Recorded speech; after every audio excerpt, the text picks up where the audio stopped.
What's up guys, welcome back to another episode of Bag Boys. This is episode 2 of the cage installation as you saw in the intro cinematics.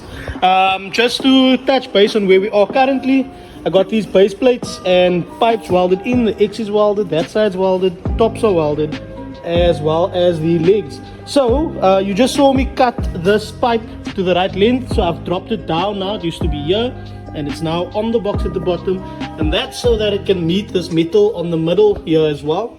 So we're gonna just weld this in quickly there, and then do a bead down here and a bead down on the back side, and this will eventually be boxed in. Still to be installed is of course the door bars, which is one from here going up to there, and from here going down to there, and then obviously the one across here as well. So yeah, let's get straight into the welding work. I'm trying to get this cage finished. It has been a couple of days, but there's been a lot of lessons learned as well, so I'm grateful that I tried to do it myself. So enough chit chat, let's get to work. Enjoy.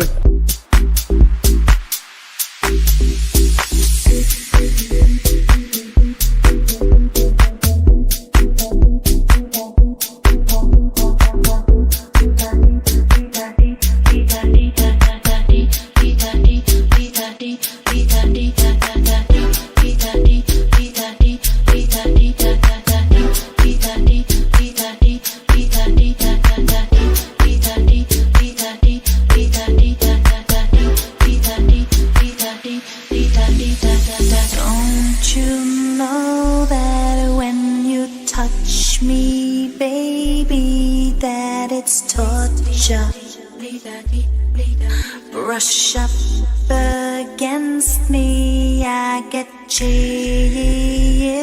all down my spine. When you talk to me, it's painful. You don't know what you do to this heart of mine.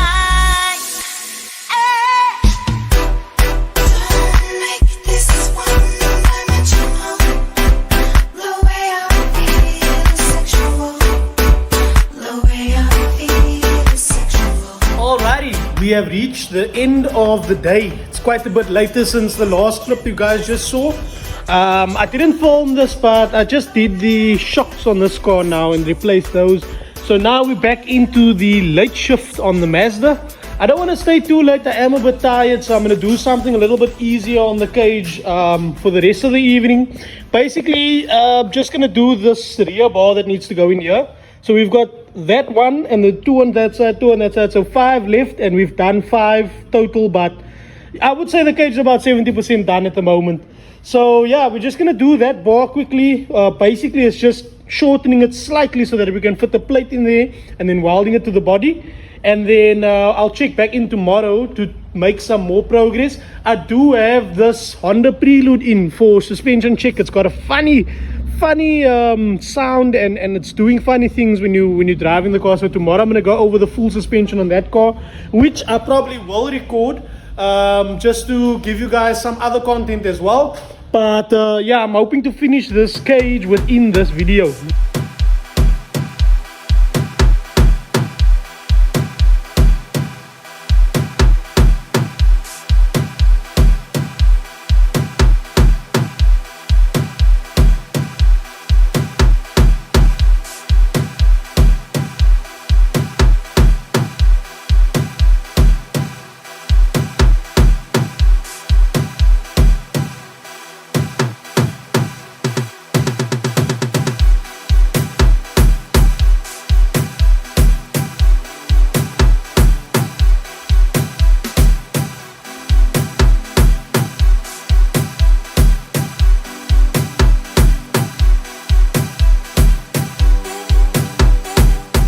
So tell you two later. As you see, the Prelude is on the left and we're about to get started on stripping it.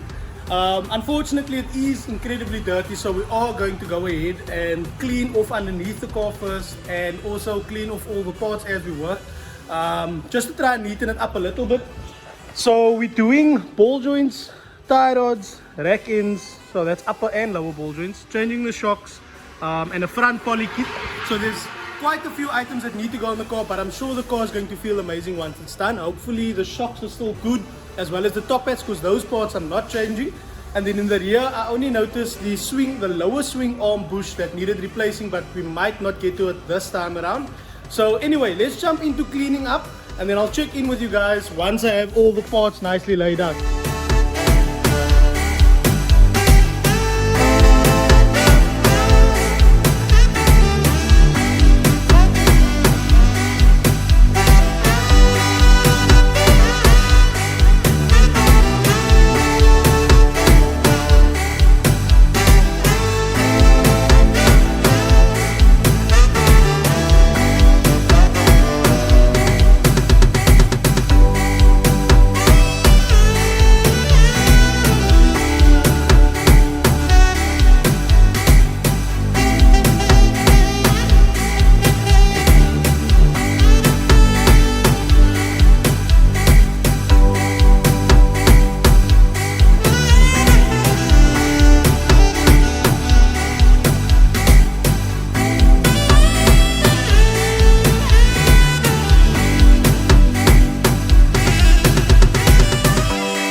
I see online, baba, see online. Boss. Ukairumngani wethu.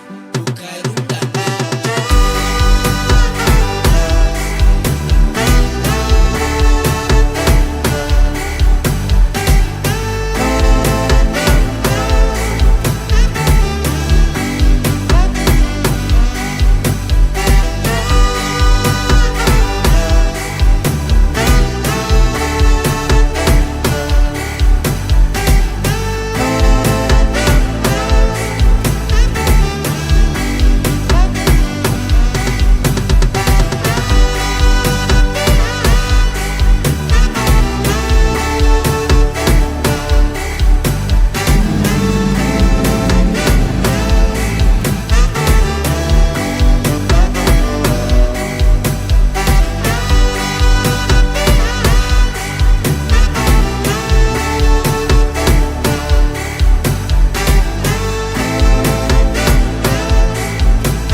So as you just saw, I got all the parts cleaned that I need to work on, and underneath the car as well. And I had the parts laying out neatly here, but I already started stripping the old shocks. So to start off with, I got the lower ball joints for the car. However, they seem to be incorrect. So I decided, okay, we're gonna send the old or the original ones away for reconditioning like we did with the other Prelude. I need to check the lower ball joints. Sorry, this was the upper. I need to check the lower ball joints to see if they're the correct size, as well as the rack ends. However, I'm not able to pull the lower ball joint yet because I need the CV out. As you can see, here's the ball joint. It needs to come up past the CV. And to get the CV out, I need the lower control arm to be attached to the car. So I need to wait for that to come back in order to test the lower ball joints. And once the upper ball joints come back, I can fit the upper control arms again. Yeah, I know this is a lot, but I can fit that on again and hang the hub on the upper control arm, which will then allow me to lift the car up again and take the rack ends off and then check if those are correct. So for the time being, I don't really have parts to fit besides checking which of these 4 shocks are the best, and then just putting the shocks together and slapping it in the car for now. Other than that, I'll wait for the ball joints to return as well as the lower control arms in order to go further with the car. My hopes is to be done with it by tomorrow. But for now, I'm just going to finish up the shocks on the car, clean up the shop a little, and then jump over to welding some more work on the cage. As you'll see here, I got one more pipe in last night, so I've just been doing like a pipe at a time when I get a chance. But I've got that pipe in, so it needs the twin on that side and a few others. So hopefully by the time I'm done here, I still got enough energy to do some more work on the Mazda while we wait for parts for my customer's car. So yeah, enjoy. Back to the cinematic. I wanna take a picture so this will last longer for me. Take my secret, got them like precious money. I never want to hear you quiet, so I write songs for you. And I believe, yes I believe, I'm falling for you like a thief, between the knees. Cause when I see you, I feel it's to the keys to your heart. Yeah, yes I believe, I'm falling for you like a thief, between the knees. Cause when I see you, I feel it's to the keys to your heart. My baby bad, my baby good, my baby all the things I need. My baby bust up the side, my baby bust up the side. My baby bad, my baby good, my baby all the things I need. My baby bust up the side. Okay, as you saw, I got the springs disassembled and I've got the shocks off. So I chose the best out of the three that was there. The reason I say three is because the the fourth one that which is one of the shocks that came off the car. You can see here there's a small hole there, so the oil was leaking out. So this thing's a dud that can go straight to the trash. And then you just saw me cut these springs. So I believe this is a lowering kit, right? But it was already cut by someone else previously. They just cut it straight down this way. And then what ended up happening is the spring sits on a rubber inside of these top hats. Well, it's this one here. So it actually started tearing into the rubber. If you look at the OEM spring, you will always see a flat perch or mounting point for the rubber. So that was just my attempt to help it basically sit better on the rubber inside the car. I didn't shorten it any further, and as you know, I normally don't cut springs, but yeah, I'm just trying to neaten up the job that was already done there. So I've got the parts laying outside now. Just need to scrub those down, and then I'm going to assemble the shocks for the car. So let's just go back into some more cleaning and putting the shocks together and then throwing it in the car.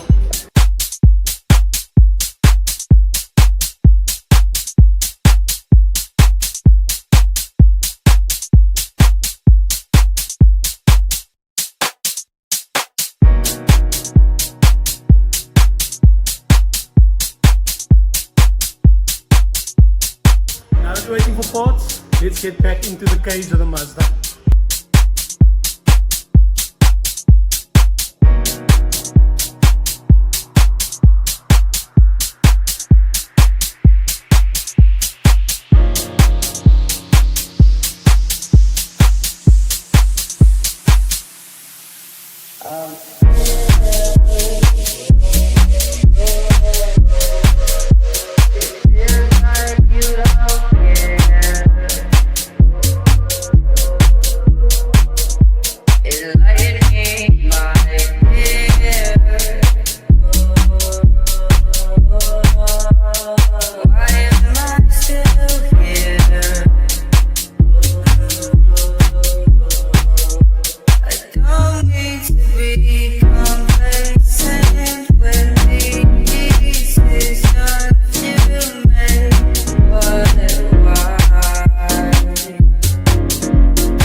Okay, my people, after a week and a half, as you can see and as you just saw in the cinematics, the cage is finally done.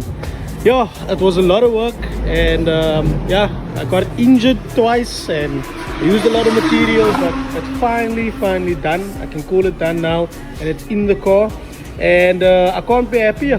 Really good to see some progress on the car. As you can see, I've put the doors back on the car again. That's just because we are going to work on putting the I think you would call it, like, what is it, door panels, but makeshift door panels with Lexan. So a lot of the race cars do it around the track, and I'm looking forward to showing you guys how it's done, because I think it's going to look much neater inside here once those doors are covered, as well as these little markings on the openings on the backside. But anyway, that's enough of the Mazda for this episode. We are going to jump back into the preload quickly. So the prelude. As you can see, the poly parts have arrived back again. Once again, thanks to Byron and Andre's Poly Performance. Really appreciate their work at all times. And don't forget, guys, we do have a discount active with them. You can get 10% off on any parts you buy from Andre's. Should you just mention the Bag Boys name at the door, they will give you a 10% discount. So please go out and support them as well. They're in the description below as per usual. But anyway, advertisement aside, got my poly back, I've got my tie rods back, I've got my lower ball joints back. So now we just need to check, like I mentioned before in the video, if the upper ball joints are actually fitting on the car. I'm not too sure if it does fit. So we're gonna just install the upper ball joints and then get the car back up off the floor, get the CVs out so we can take the lowers out and check if that fits. Fingers crossed it does actually fit, and then I can finish the car in this video for you guys. So enough chit chat, let's jump over to the work quickly.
Okay, so prelude is outside. Those with a keen eye would have noticed that I did not install the anti-roll bar on the car, and that's because I'm still waiting for rubbers from Andre's Poly. But for now, I just wanted to get it off the lift, just so we can finish up with the most of it. But anyway, I think it's been long enough of a video for you guys, so I am going to end the video off here. As usual, I hope you guys enjoyed the video, and you'll come back for the next one. Please don't forget to subscribe, like and comment on the video. And for now, Bag Boys, we out. Peace.